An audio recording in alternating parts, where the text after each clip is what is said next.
rodillos, Bendix con resortes, ¿se acuerdan que lo vimos en el taller? ¿Sí? Pero de acá para adentro depende del fabricante. De acá para afuera casi todo funciona de la misma manera. Es un motor eléctrico que se energiza con un relay y esto evita, yo ya les dije, si yo agarro mi tambor de contacto y hago puente directamente para no usar este relay, el tambor se me va a quedar pegado, porque este motor consume enormes cantidades de potencia, enormes cantidades de potencia. Puede llegar a consumir hasta 300 amperes. Y voy a decir, ¿cómo puede ser? Si yo tengo una batería de 6 amperes. Todas las baterías dentro de las mismas baterías, de hecho podría usar una batería de Shell. Esta batería es una batería de 9 amperes, mejor dicho 10 amperes, pero tiene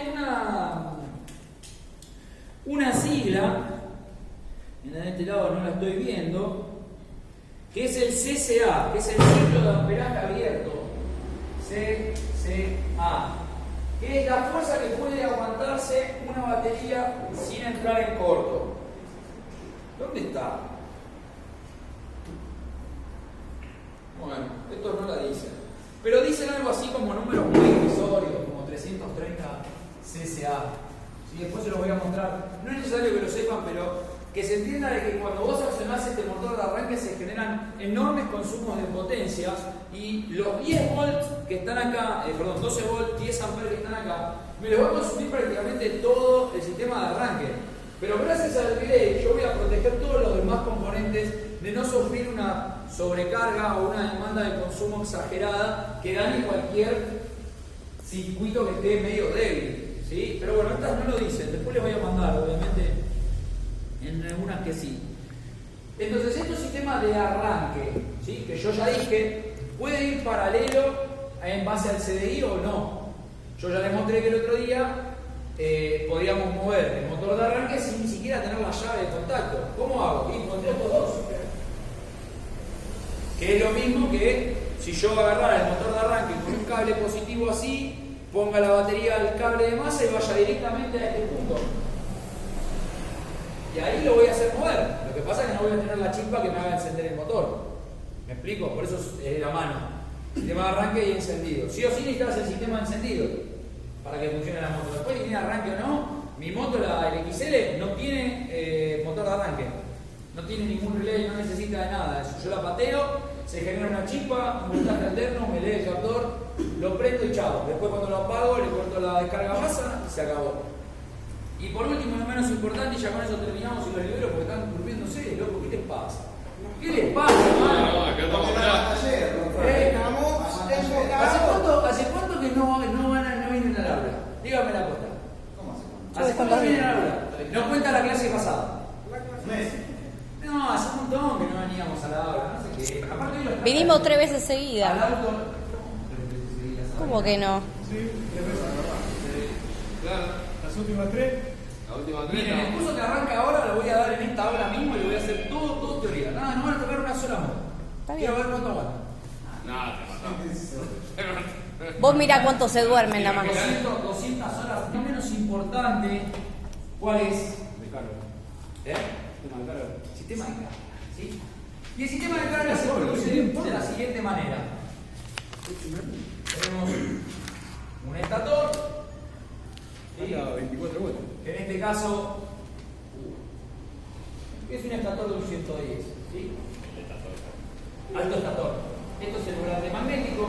Volante magnético, ¿no? O sea, ya acá es volante magnético. ¿Qué hace el volante magnético? Gira solidario al cigüeñal. Entonces, acá que tenemos imanes, ¿sí? Se produce un flujo de electrones, ¿sí? A medida que este bobinado, ¿sí? en ese energizado, salen unos cables,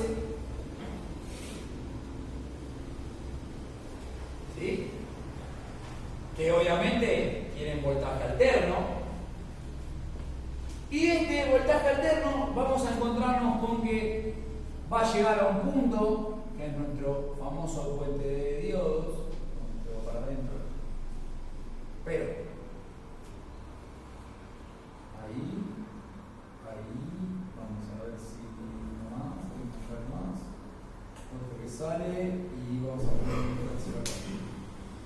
Entonces los cables estos vienen acá, se rectifica la corriente, es decir, pasa para un lado, únicamente para un lado. Así, lo vamos a llevar acá. Y lo vamos a llevar.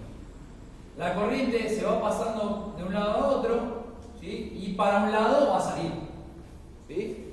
Cuando sale, esto es voltaje continuo, porque ya me rectificó. Yo les vuelvo a mencionar que acá tenemos un campo electromagnético que no lo vemos, pero lo podemos medir,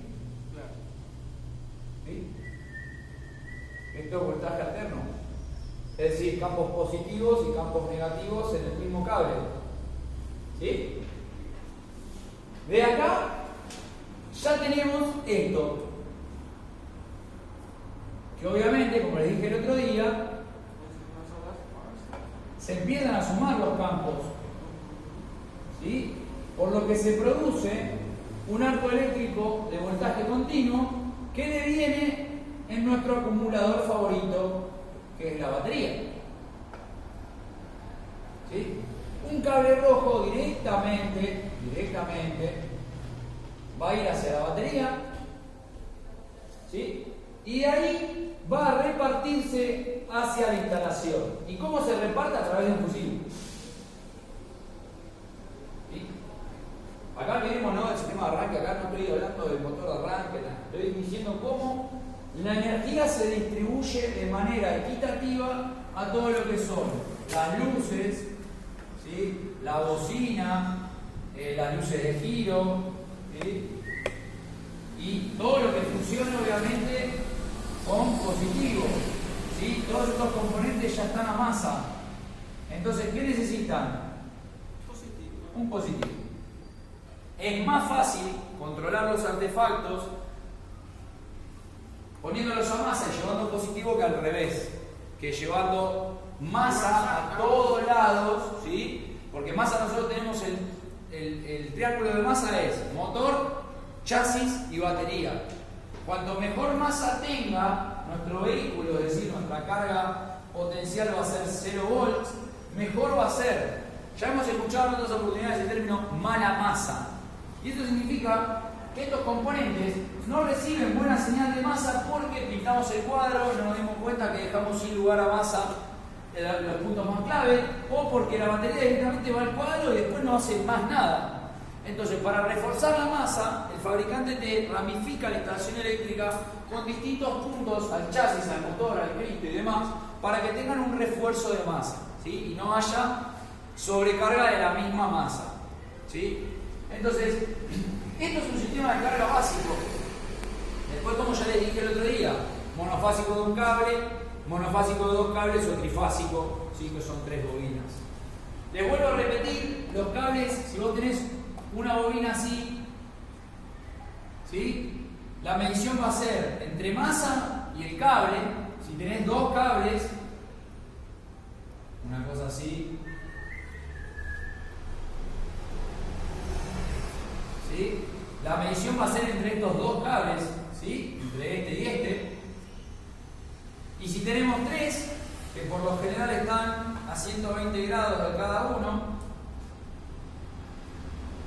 como el condensador de flujo del motor de Beltrán, ¿sí?, vamos a medir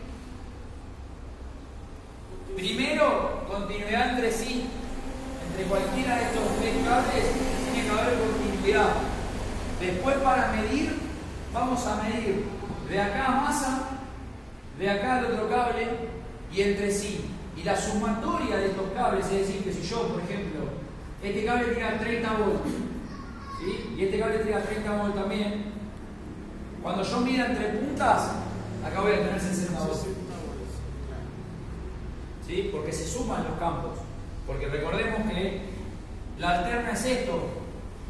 Tengo mi propia fase negativa y mi propia fase positiva en el mismo cable. Entonces yo puedo medir a masa, ¿sí?, o entre sí.